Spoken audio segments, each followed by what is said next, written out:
Pine Tree Blanket. Yeah, I'm watching it right now. I'm watching it today. But here we have a Pac-Man blanket. It'll be a substitute for today. Well, I'm going to talk about Dragon Quest XI S for the Switch. I say, after doing the main story and currently doing the post game with over 90 hours in, so far I'm going to have to say this is my probably my favorite RPG on the Switch.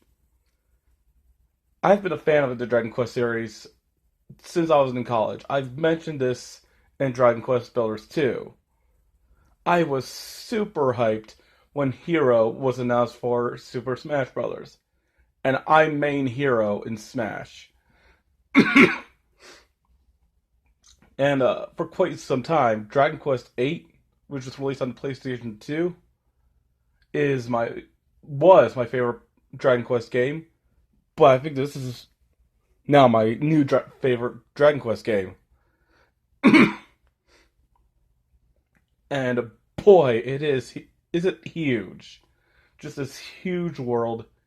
It's a huge game. Like I said, I put over 90 hours in, and I'm still not done. There's still more.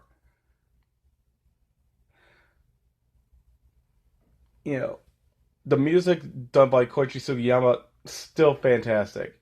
And there are some remixes in there as well. Remixes that I didn't even know were in certain previous Dragon Quest games. Like there's this one song from Dragon Quest V, which was also in Dragon Quest Builders, but it's a nice tune. I'm like, how come I'm not familiar with this song? But that's because this new modern remix is just it stood out more than it originally was on the Super Nintendo. That's for sure. Like I have all the music in this game is fantastic, as well as some. The soundtrack is listed as 8-bit remixes, but some of them sound more 16-bit. So like hearing 16-bit remixes of Dragon Quest music that weren't on 16-bit systems, like Dragon Quest 8 and Dragon Quest 9. Those are some nice remixes.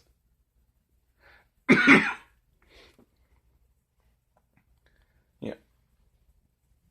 In this game, you play as the Luminary, this chosen hero.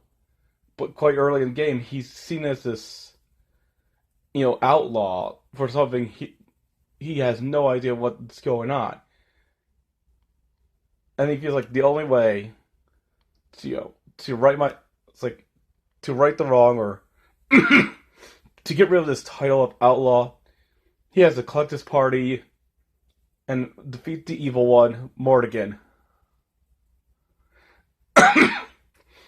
This evil wizard dude.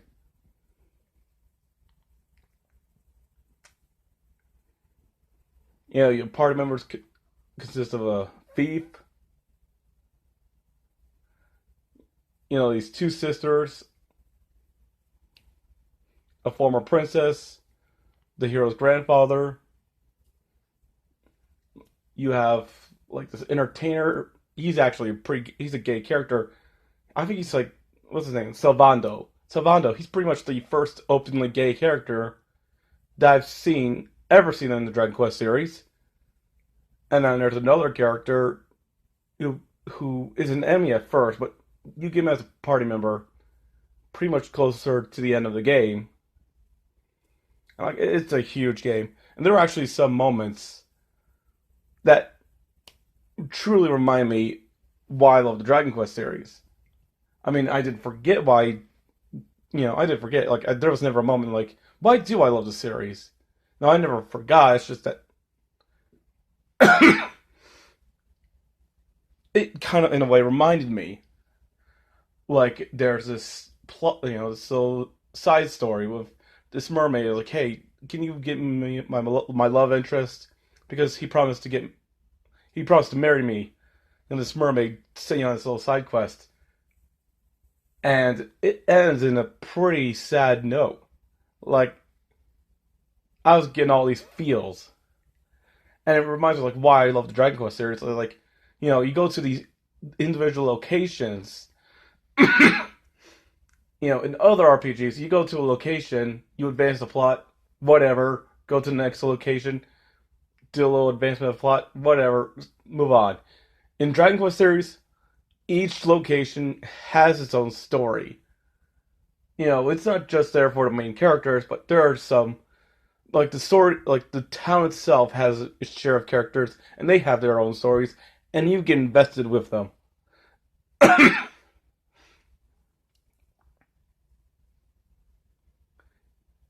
It reminds me of like the Love Square in Dragon Quest Seven, or the king who lost his wife in Dragon Quest Eight. Like there are these locations that have these interesting stories, and Dragon Quest 11 has a lot of locations that have just these fascinating stories to them with each location you go to. But that one with the mermaid at the place of Honolulu, that one in particular really stuck out.